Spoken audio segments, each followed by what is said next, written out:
cooking provides those opportunities though to be in the moment, like travel, live in new places and all of that. So it kind of worked out for me. Yeah. I mean, going to school and then internshipping in different places and kind of stages when you wanted to, all that stuff really fit my personality. Early on, even though maybe you were into cooking and food, you actually had another aspiration. It was baseball. Yeah, I loved baseball. Yeah, I played like high school and then like, you know, travel leagues and all that through like high school and then into college, like at a JUCO in Ohio. And then from there, it was my parents actually that my mom was like, you like to cook, you like to do that. I never thought of it as a career up until that moment, and then she made that statement. What age were you? I was like 17. Yeah, 18. Okay. I graduated at 17, yeah, so I was in like junior college at like 17, 18. Wow. And then she was like, have you ever thought about it? And then I went online and started research. I didn't never thought. We came from a family of laborers, like as the first person to like graduate university and stuff. So it's like, you know, just different, you know what I mean? So for me to put that into perspective, I guess, and then I saw you could actually like make a living and off of cooking. So that's when I decided to go to school. You ended up going to Le Cordon Bleu Yep. in Florida, and you came up in many top-notch restaurants, Michelin star-rated restaurants. I think you also worked at Mini Bar here in DC, which now has what, over there now two or three, two stars, yeah, two or three Michelin stars, and you know you made the choice to go into food. I guess that was like 2007, 2008. You know, many places are not successful. Probably most restaurants are not. Yours happens to be. Why'd you take that leap?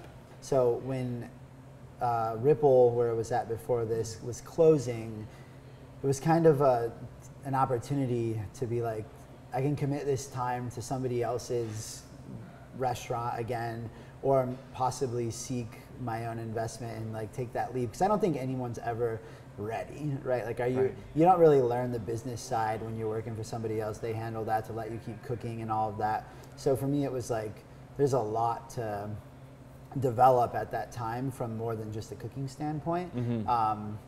But yeah, and some of my investors here were diners there, so I engaged in the conversation with them about, they've had this space for 11-ish years almost. Okay. Yeah, so then they were looking at possibly redoing this first floor here and stuff, so I just engaged with them in an idea that I had, and then it kind of all clicked off from there. Most places, when you walk in, it means a lot that it looks good. How Right. important is that to the food? Yeah, I think like the experience starts right from the time you enter the door. So for us, it's like, we always talk about not creating an uphill battle. So it's like, if people can enter and be greeted really pleasantly and like with tons of hospitality, see a beautiful space, you start on such a good like note, right? Yeah. And then from there, if we can build the experience with the drinks, the cocktails, the wine program, and then the food kind of like is the last thing essentially you see. You've already started drinking, you've already walked into the space, you've possibly seen the bathroom. So it's like, if we can start out on the right note there, then it makes like the food that much better to you, because you're already super happy with where you're at. Is it hard to come up with new ideas all the time, or does it just come out? So, yeah, I mean, it can be. You hit your like writer's block moments where you're kind of like, man, I've been looking at, as like creators, you get bored quickly, you know, and that's like part of why we like to change so much, is to keep the team excited and keep everyone learning. But you also then find like mental exhaustion, right? Because you're like, wow, I've looked at this only for, why? We were coming to the reality that like, say the dish is on for 3 weeks, don't change it.